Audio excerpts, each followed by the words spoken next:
बिस्मिल्लाहिर्रहमानिर्रहीम। अस्सलामुअलैकुम दोस्तों, एक बार फिर से खुश आमदीद। नाज़रीन कराम, यहूदी मज़हब की तारीख़ 2000 साल क़ब्ल मसीह है।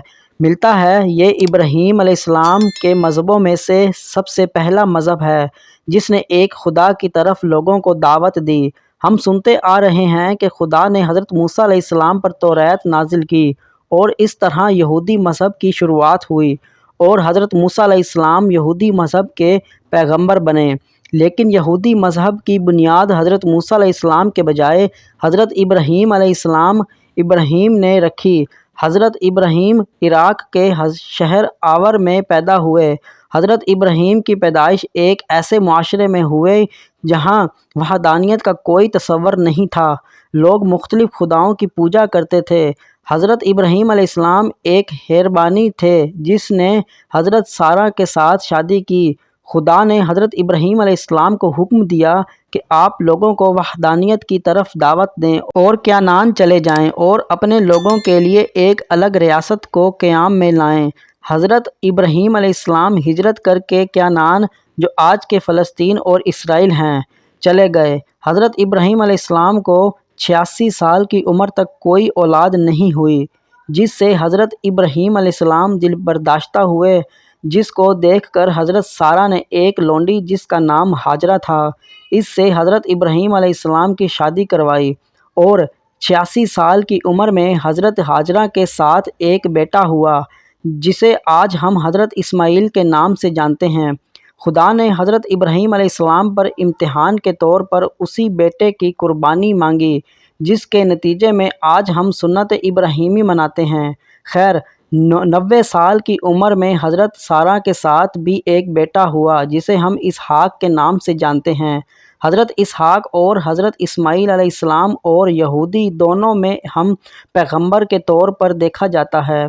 फिर हज़रत इसहाक का एक बेटा हुआ जिसे जैकब या हज़रत याकूब कहते हैं और उस वक्त के लोग हज़रत याकूब को इसराइल के नाम से भी पुकारते थे।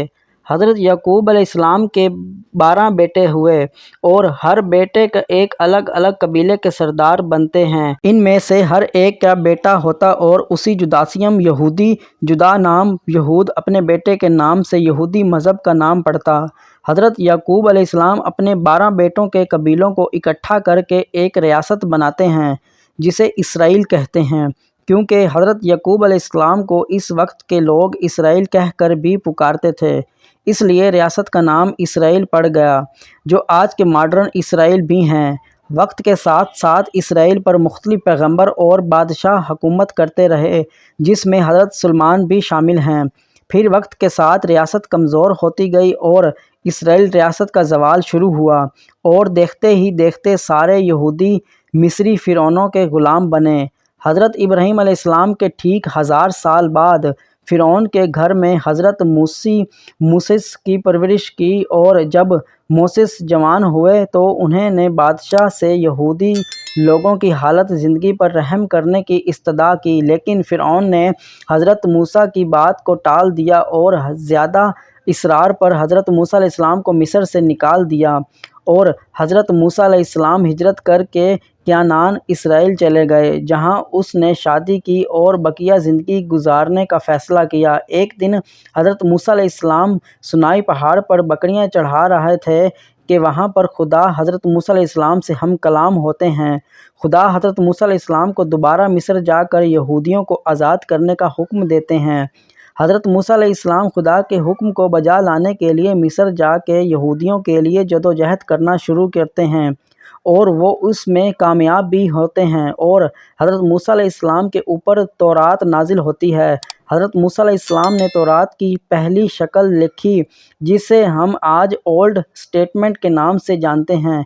इसलिए आज हज़रत मूसा अलैहिस्सलाम को यहूदी मसीहत और इस्लाम में एक अहम पैगंबर के तौर पर देखा जाता है और इस तरह यहूदी मज़हब हज़रत मूसा अलैहिस्सलाम पर मुकम्मल होता है।